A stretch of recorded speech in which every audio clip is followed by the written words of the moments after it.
Hi, this is Aaron Azrod, and welcome to the 102nd episode of the Truth Island podcast. As we enter into our new year, an important question that one should always be asking themselves is how exactly am I going to be remembered in the future? There are a multitude of different ways in which man has attempted to ossify his legacy. For the ancient Egyptians, monumental pyramids that would sometimes take decades to complete, often continuing construction long after the original pharaoh who commissioned such structure had long since passed away. For the Greeks, bold philosophical ideas that would live on in people's mind for centuries to come, and for the Romans, bold conquest and military victories that would solidify one's reputation as being one of the great emperors. The modern day notions of legacy in some ways share similarities with the past, but in other ways differ. For example, unlike the Egyptians, modern day man has become somewhat aware that statues and monuments can all be taken down and that streets can easily be renamed.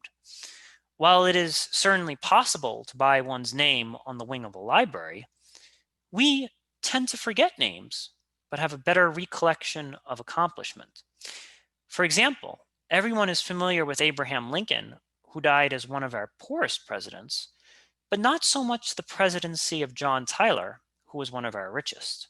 Indeed, ideas, accomplishments, bold actions are a much greater stepladder into the pages of history than any amount of money that we can buy. Most people, however, do not remain as grandiose in their desires, instead, taking solace that their legacy will continue onward with their children and grandchildren. While this is certainly true, the stopwatch begins ticking from the moment you pass away to the moment when the last person to have interacted with you also ceases to be. While some might not even care if are remembered at all, desiring to simply enjoy their life in the here and now, life can often become rather meaningless if a person does not feel as if they are part of something that will live on long after they do. In many respects, legacy is one of our true chances to form some type of eternal glory. Joining me to help find that glory, I am once again joined by Alexander. Alex, let's make this episode one for the ages, shall we? Oh yeah, let's do it. I've been carving your face out of marble this entire week. It's a little disfigured, but I think it's kind of like that like interesting style of carving where it's completely off of the reality page, I guess. Um, Sure, right? Right. Just make sure that, you make me with, big, six pack abs, oh, big you're pecs, jacked. right?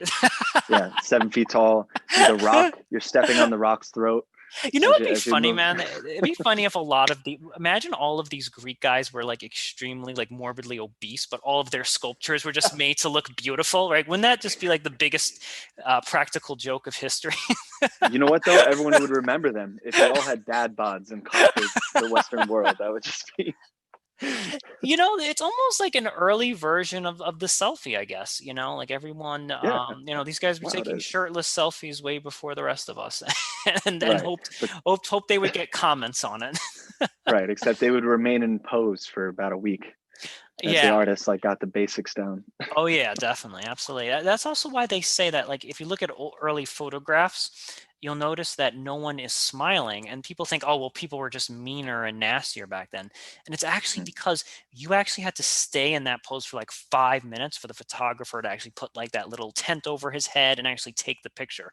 So it was really hard to maintain a smile for like 5 or 6 minutes while you were waiting for the Oh, photographer to do that. that's why. I always Yeah. thought it was because of their teeth. It could, maybe some people were teeth conscious, but it was also just like it's really, if you're smiling, it's really hard to hold that down for like, 5, 6, 7 minutes. So that's why everyone kind of looks angry and pissed off while they're waiting because it's taking so damn long. Wow, that's very interesting. Isn't it funny how the whole idea of remembrance goes from oral tradition to material tradition to capturing the light to now capturing the AI Mhm. of the consciousness of a mind. I mean, I wonder like what our version of statues are going to be. I guess the closest thing now we have is Instagram. Yeah, I think that when we like, first off, one of the interesting things about this time period is that there's never been so much opportunity for people, for regular folk like you and I, to create legacy, because usually the writers of history were usually the most educated members of society who could actually read and write, right? In order to be remembered, you had to know how to read and write, and this was like a luxury afforded to very few people. So never has it been before that so many just regular people are able to kind of etch and sort of document their stories down for the world to Mhm. see, which is because most of history is told through the lens of like pretty darn victorious wealthy people. So this is like one of the first times that we can actually look at history Right. through like the eyes of a bus driver or just some working class guy. And I think that's pretty awesome. Mm. That is pretty awesome. Yeah, it's a little bit more meritocracy and how those stories are getting told for sure, Yeah. for sure. But it also kind of mutes. It also, I think, you can also make the argument that it mutes some stories too, just because there's so much content, and the avenues in which that content is commercialized Hmm. isn't really always about how significant of a story it is. Sadly. I agree, man. It's where our attention is definitely distracted, to say the least. We definitely don't have like a linear progression of history and events anymore. Like the internet has completely scattered our attention span into what we're focusing on. I think that's good in terms of our subject matter here, right? Is because we can use the internet to remember all sorts of things. We can use the internet as a tool to almost transport us into a different time where we have no memory Mhm. of. For example, where we were talking about the photographers, and it's not so much about them living poorly, it's that they lived in a time when it took 5 minutes to take a single photo. So in terms of remembrance, I think that the internet, we have access to that information, as well as the access to a distributable opinion, a personal opinion that's easy to distribute on that. And this is where I think the modern era has skewed a little bit of what memory is, because I'm noticing that memory is now a commodity that's being exploited on the internet. And it's not so much about the romanticism of a memory, the romanticism of a person, how it's water under the bridge, lives come and go, we lived, we died, we lived happy. At the end of the day, when you're in front of that casket, it's usually all positive things. It's Mhm. usually, how can I pick the poetry? How can I express this memory in something that passes on a lesson? That's like one of our core mammalian features, right? Is to pass on these lessons. Do you think internet is hurting that possibility by having too many exacts, too many pins on where you were, too many hashtags? Do you think internet hurts or helps that? It depends on what's being archived and it depends on what's being documented. So I'll tell you what is hurting that. When someone goes on Instagram and Facebook and says, "Wow, what a, great dinner I'm having at this restaurant." I don't really think that's helping your Mhm. legacy all that much. Like eating a gourmet meal is not really an accomplishment. It's something enjoyable and it's nice that you're sharing that. But I think that is a confusion with real accomplishment. And I think people maybe want to curate and be a little bit more selective in what they're deciding to archive about themselves. Like I think maybe you won a certain accolade at work, or maybe you just wrote your first novel, or maybe like I think those things might benefit us greatly if what we're advertising about ourselves are genuine accomplishments as opposed to things that we purchased or things that we enjoyed. So I think we always have that power to kind of shift what we're sharing with people. Well, let me ask you this. What do you think would be your most significant accomplishment? If you could fast forward to the final 3 days of your life and you looked back on your life and you said, I had to pick one accomplishment that people can point to and say, I did that. What do you think it would be? That's man, that's a fantastic question, and the future is highly unpredictable. So I have no idea what I will go on to accomplish or not accomplish. I would like to be remembered as someone who got others to start thinking again. That if Mm, I could be remembered as that, as a great thinker and somebody who encouraged, who saw the potential of humanity and saw the potential in others, I think that would actually be a really great way. And again, I think I can tell you one of the legacies that I admire the most is the legacy of Socrates, because I think Mm, that he left the legacy of like, you're all better than what you currently are. I think that was essentially the ethos of his message, is that we're all capable of being more knowledgeable. We're capable of a much higher degree of potential than we currently have.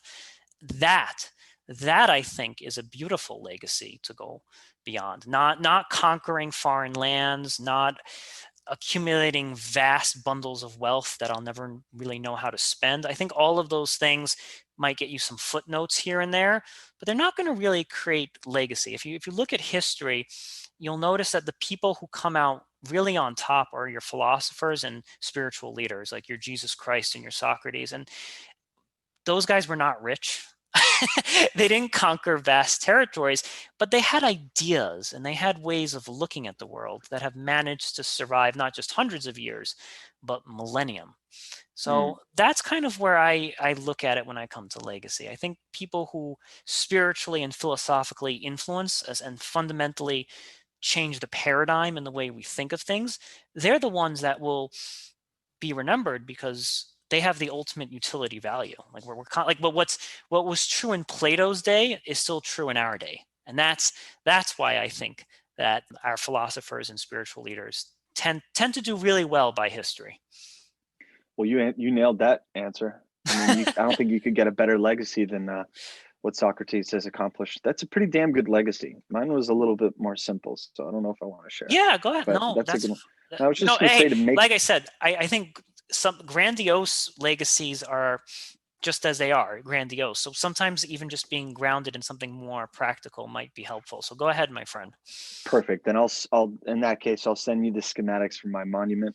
It's going to take at least 30 years to build, which is at the crack of a whip. So no. Honestly, I would just want to pass on something so that those that come after me, whether it's my kids or my chosen kids, just have it a little bit easier. I think that's a good enough legacy for me. It's just make sure my family name doesn't fall into poverty, or make sure my family name isn't wiped out.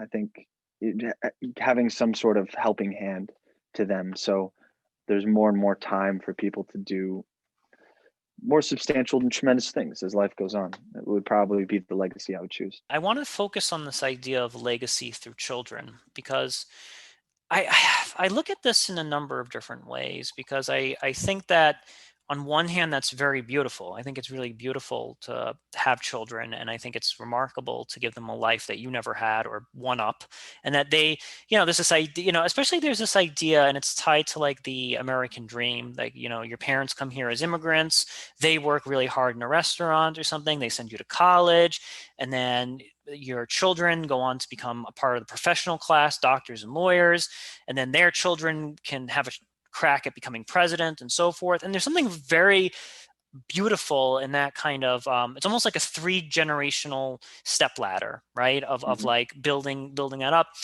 The only thing that I see, the only screw that I see in that whole thing, is what happens if you have children that are unwilling to participate in that ladder. And that's where I can see a lot of anger and hostility or frustration. You think of the classic example where you had the hardworking immigrant father or mother, and then all their kid wants to be as a rock star, and it's like they're screwing up they're screwing up the whole paradigm of like, well, I worked really hard and now you're gonna go be this and do, it's like I think that's very hard, because it takes cooperation from your kin to kind of uphold that legacy in some way, and I don't know if that's necessarily the right move to make, because we can always control our own behavior. It's a lot harder to control other people's behavior, even if they're our children. Right, but it's not, forcing a job or a career path or any of that on it. I mean, the realities are is that you still need food, water, and shelter to live. Just fighting for that can be very difficult for some people. So, I'm not saying I'm gonna leave a trust fund. That's not my goal, although that would be great. That'd be great for whoever's next, right? Say what you want about trust fund kids. I think everyone would be like, yeah, I could use more money. I think a lot of people could agree to that. To take care of basic needs in case someone gets cancer, right? They have something that they can lean on. The feudalistic idea of passing on a specific career track, or, passing on the crown to the firstborn in order to carry it forward, that doesn't work in a democratic society, because I believe that what we really focus on is what makes you internally happy, and to follow that. So if a kid wants to be a rock star, he can go be a rock star, but he's still got to eat. He's still got to have a roof over his head. And any way that I can help other people take care of that problem is pulling someone out of poverty, whether it's my actual kids or my chosen kids or whomever. It could be an organization, it could be a church, it could be just simple homeless people. That would be a nice legacy to pass down. But it's interesting, right? Like the spectrum of legacy. You think about the ancients, for example. I mean, how grotesque are those pyramids? Right? They pretty are. And you know what's funny is that we tend to only know of King Tut. When you press people on other pharaohs, it's kind of an yeah, that other bald guy, What do they know? Clearly they aren't in my friend circle. But it's interesting how legacy also can become myth. And I wonder where that line is and how gray that line is. Because there have been writings about specific people or specific events that were supposed to be handed down from one legacy to another that have been completely lost. And I wonder this is why some people veer towards the material to solidify their legacy in the Mm. ancients, as opposed to the more American way, which is remembering by stories and sharing experiences over a campfire and things like that. Okay, I think what you're saying is really important. And well, first off, I think that people fall into different camps. I think there are some people who fall into the camp of wealth, legacy. It still happens, and then there's others who kind of fall into the camp of like, let me live a good life that makes for a good story, and that's kind of how I will live Hmm. off. I think that the problem with the wealth path is like, yes, I agree with you that if you're a parent, you want to give your kid every single leg up in this world that you can possibly do for them. I 100% agree with you, Alex. However, if that child does not have the right value system, Right. well, all of that is going to be a waste. If your inheritance goes for Lamborghinis and Right. frivolous parties, like your kid is going to blow through that money, and they're going to be right back at square one. So I think that it's like you want to equip them with the right material leg up in this world, but you're not just giving them nice things for the sake of having nice things. You're trying to give them the material stuff, but also equipped with the correct set of values so that they can kind of prosper. That is a critical thing you need to pass down to your children, and that is by far more important than money. I didn't mean to come off choosing one or the other. Both, no, but both are incredibly important. I think Mhm. you need to have both in order to continue, like, I guess, your last name. And it's funny because like we're men, so we just think of our last name, quote unquote, legacy kind of living on. So maybe even women view this completely differently. So I think there's a lot, but I think in the grander narrative of it all, I think that the world would function a little bit better if we were more focused on the Abraham Lincoln kind of stories, where we don't really know Abraham Lincoln as being an incredibly wealthy guy, but we know that he did a lot of good stuff, right? And a lot of Right. awesome stuff. And I think that's the kind of shift that our more influential and powerful people need to start thinking of, like, well, do I want to be remembered as some rich oligarch that was there? Right. Or do I want to be remembered as a shifter, a person who bettered humanity? Like if we like I always think of the legacy of FDR as being incredibly Hmm. important, because when we think of Social Security, you can't help but think of FDR. Now Right. that's legacy. When your Right. program lives on long after you're dead, no one really cares. FDR did happen to be wealthy, but that's not really the consequential fact. It's the legacy of the program he left behind that we remember. Yeah, and the idea of replenishing a middle class, making sure that everyone has a chance, that everyone has a pathway towards success if they choose it.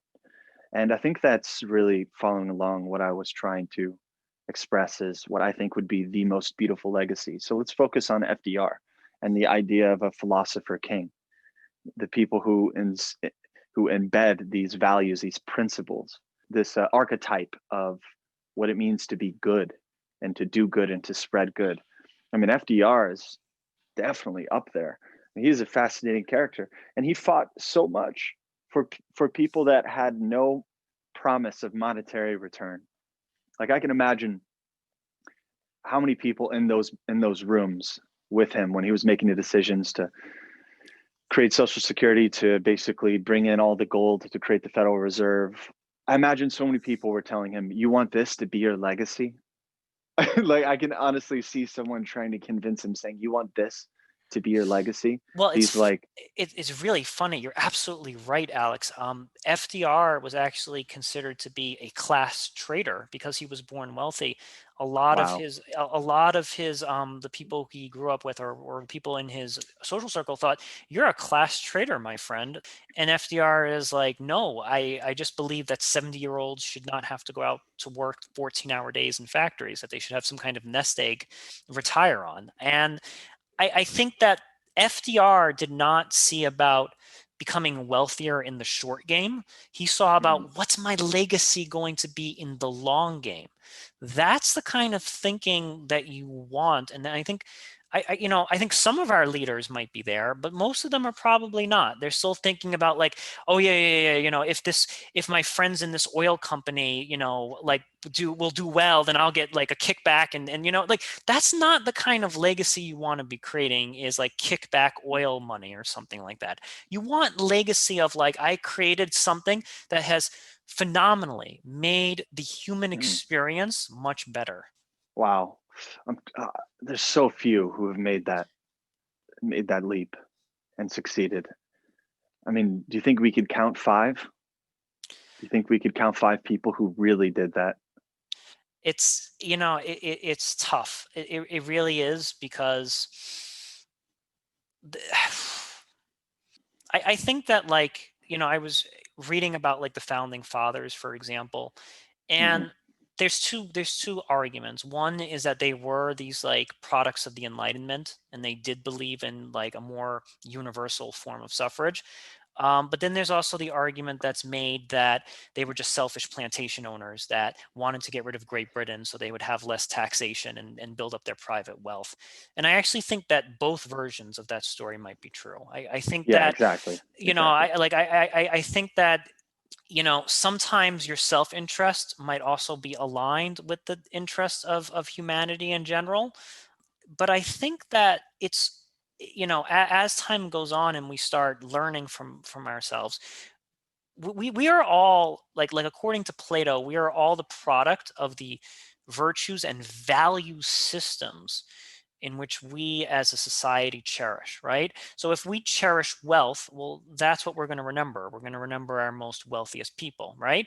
Hmm. However, if we start changing the value system of the society, Alex, then we can start cherishing different people in our world. So I would argue that it's all about who it is that we choose to worship. Depending on who we worship is who we're going to remember. Well, I would agree with you that they're probably a product of both. I mean, you can't create such an incredible country. We both have done creative projects. What we know happens is we have the idea, and then after the idea comes this condensing period of putting it into material reality. So imagine the idea of America, and then imagine what it became. So there's got to be some push pull there, I think. So the crafters of the Constitution, the enlightened members of the colonial states, when they came up with this idea to have the United States, um, they must have been thinking even bigger than this. I also think they were selfish plantation owners as well. But there's just so much weaved into it, and this kind of brings up the question of how do we remember these kinds of people? Mhm, mhm. It's almost like a positive negative choice. It's almost like a cynicism or a positivity choice. Glass half full, glass half empty. Were the founding fathers selfish plantation owners, or were they what would you call them? Social engineers? You Enlightened, know, enlightened yeah, enlightened philosophers. geniuses. Yeah. So I think the idea when we look at historical characters is we're always asking ourselves, were they ahead of the curve or did they have forward momentum? So there might be a lot of ugly, nasty things about them. And that might be a product of their time period, but we have to ask ourselves, were they generally moving the needle in a positive direction given the times that they lived in? And I think if you can say, because there's always regressive characters who are actually Hmm. pushing the needle backwards, and you Right, certainly don't want to remember those folks. You don't want to remember Ivan the Terrible, for example, because he's a guy who's pushing the needle backwards, right? He wasn't right. enlightened at all, right? And so you want to ask yourself that fundamental question is like, they had faults. Were those faults a product of their time? However, were they pushing the needle forward? And I think we can evaluate historical figures on that. Moving forward, now that we've kind of evolved or we've been through so much as a collective civilization, I think the standard becomes higher and higher and higher and higher as we go along here. And I think it's fair to start demanding that people are a bit more virtuous given the fact that we know so much more and we have a much more evolved understanding of human beings, and we have a much more evolved understanding of human worth. So I think that expectation just becomes increasingly more, as we go along. Well, you brought up an interesting point here about people who are moving the needle backwards. They still desire to be remembered. I mean, take these statues, for example, these Confederate statues that we've Mhm. been tearing down, which I think need to continue to happen. What in their mind makes them think that they should have a statue? Like there's got to be a reason. There's got to be something that they believe is enough reason to have them immortalized. And I've always wondered what that is. So, how subjective is the desire to be remembered or the desire to have legacy? Is it a universal driving factor of human being? Or is it kind of the effervescence of ego in general? Great question, my friend. So they say that there's two things that are unavoidable, death and taxes. I think legacy is sort of a way to kind of escape death in some capacity, right? Because if fear, like we as humans are frightened terribly of death. It scares us like no tomorrow. Legacy, however, says, hey, even though you're laying there in the grave, people are going to be talking about you 3,000 years from now. And that's Right. that's almost eternal life.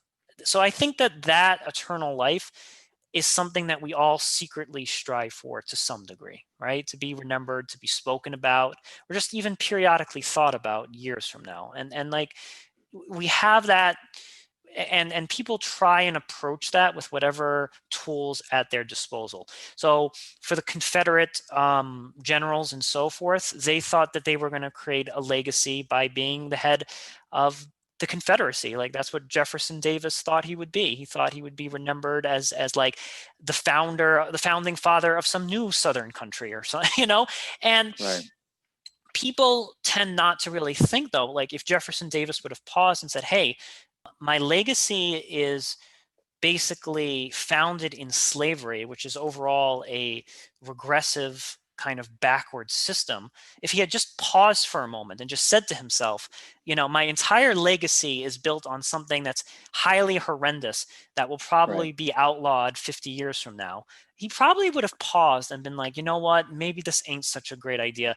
Maybe I should stick to writing. Maybe I should start writing novels or do something else to get remembered, because this whole so that's why I think a lot of people fail is they choose projects which in the short term think they're going to bring them this like grandeur, but in the long term they're going to be remembered as the villains of history. See, I think they think it's the opposite. I really do. I think that they think the way their legacy or the way that the truth of the matter gets spread stops in concentric circles, kind of like a bullseye. They're directly in the middle. Maybe the next generation who learns firsthand from their parents about how the atrocities of this one particular person is in the second ring from outside the bullseye. And then the third ring is people who know a little bit less. And then the fourth ring are people who have no idea. And then the fifth ring is like, who? But, or what? And as long as they can confirm that the message is sent between those concentric circles, they win the long game. I think this is what they think. I really do. So I think that they believe if I create a statue of myself immortalizing a particular one particular achievement, all of my atrocities, all of my problems, all the things that I put on the altar in order to achieve said means will be immediately forgotten because the message is only ringing one way. I honestly think that they think that. Yes, I think that this I think this is reminding me of like a quote from Stalin where he says something. I'm paraphrasing. He says something. It's like it's okay to sacrifice millions for the good of the state or something along those lines. So his idea, Right. his rationale is that these momentary atrocities are perfectly acceptable if if I'm remembered as being the head of this brand new enlightened state or something like that. However, in many ways, like a lot of these leaders are making the false calculation that the horrendous means, and then this goes back to like Machiavelli. Machiavelli, if he was there, would say, hey man, do whatever horrendous means you need to do in order to, solidify your legacy. Don't worry about it. History will validate you and so forth. What we're starting to see now, though, is that it won't. Like you will be sometimes the horrendous things that you do actually triumph over whatever it is that you were originally trying to protect, which is what you see with a lot of these despots and a lot of these dictators, is that they're not actually remembered for like the flag bearers of communism. They're remembered for the horrible mass graves that they produced. Well, we can thank the printing press for that and radio for that. I mean, I think that was the turning point, right? Machiavelli was what? Venice, the Yeah. height of Venice, right? Yeah. So there was writing then. Okay, cool. But you still had to have scribes to record everything. So the written word had to be transported on horseback to different cities in order to get that done. So, it made sense then, but absolutely now, thankfully, there is a chance for the world to immediately recognize that Hitler invaded Poland, right? Right. Yeah. There is an opportunity for a podcast to talk about how the Uyghurs are getting, genocided over in China as we speak. Thankfully, we have this ability. So I guess we should split it into two arguments, right? Where the remembrance isn't human to human anymore, is it?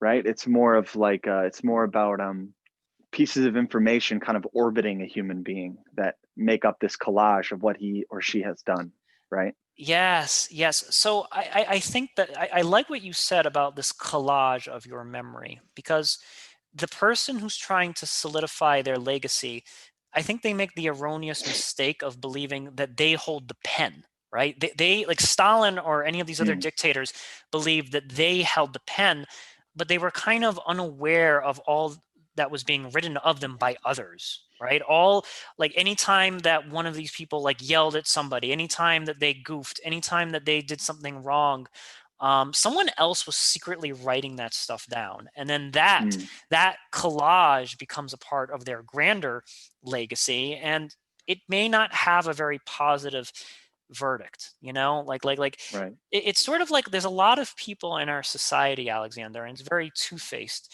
Is that when they're in front of others, they'll treat you really well, but then when you're alone, they might just like be like, Yes. go screw yourself, because they think that nobody's watching, right? They think Right. they think no one's watching. I can be my true self. I can be a jerk here.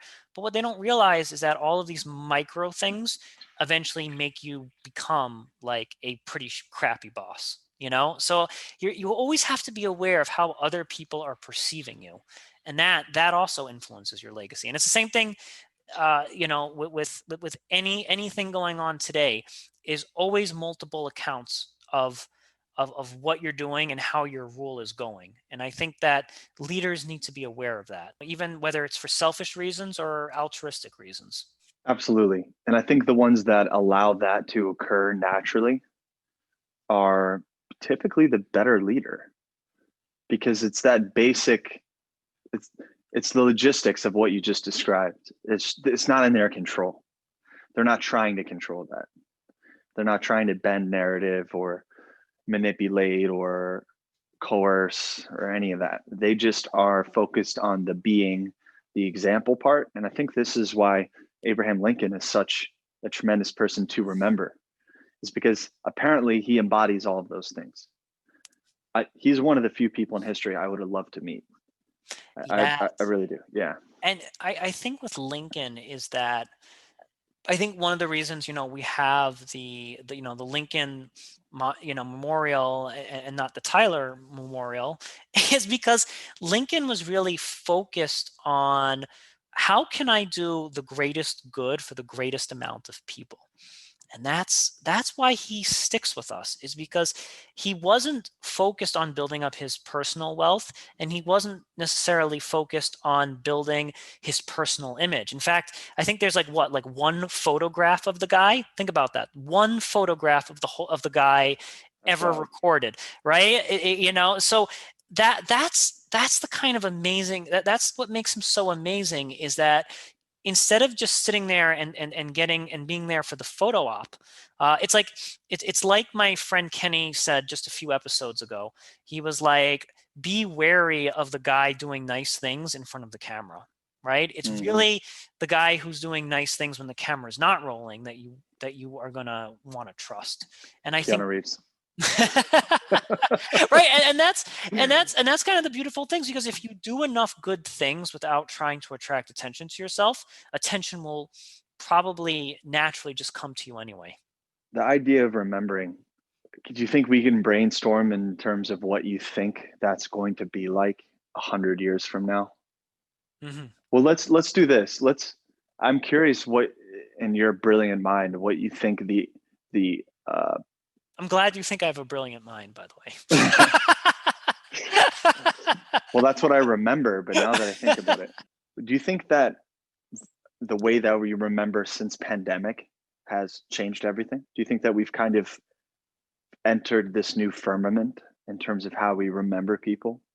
Do you think that it's kind of lost its foundation and maybe became a little bit more of a flimsier concept? I hope. Now, I can't say for sure because it's not over, and I'm hoping I'm hoping that maybe, just maybe, we want to remember the people during the pandemic who took agency, who made our lives better, who brought laughter into our world, who really, did everything in their power to protect as Mm, many human beings as humanly possible.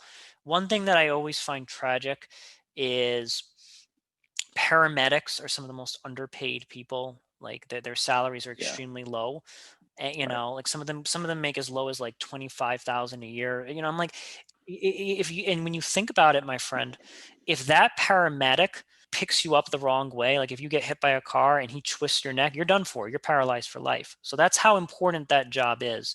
So I'm hoping that in the pandemic has kind of maybe shifted our focus a little bit to not focus so Mm, much on the sports athlete, to not really focus as much on the billionaire mogul, but to focus really more on the people that are bringing value into our lives, and really making the human condition all that much more better.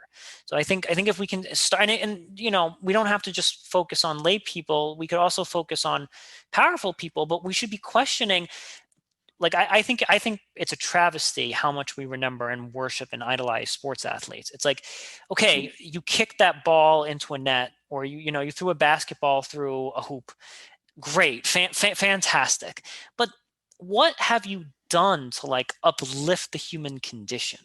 That's where I think our minds need to start focusing on a little bit more, is like, and that's what I mean by value system. Our value, like we value people like Michael Jordan or whatever, who have great physical presence and have made a multi-millionaire, if not billion dollar empire for themselves. But we need to start pausing a bit more and saying, well, how is that uplifting the human condition in some way? And I, mm. I hope that that's a takeaway that we get from the pandemic. Man, that'd be wonderful. That'd be great if we could pay those paramedics more. If we could even increase the salary of a soldier. I mean, I heard recently what they make per year. Scary to risk your life to do such a thing and get very little out of it besides the service to your country and the pride.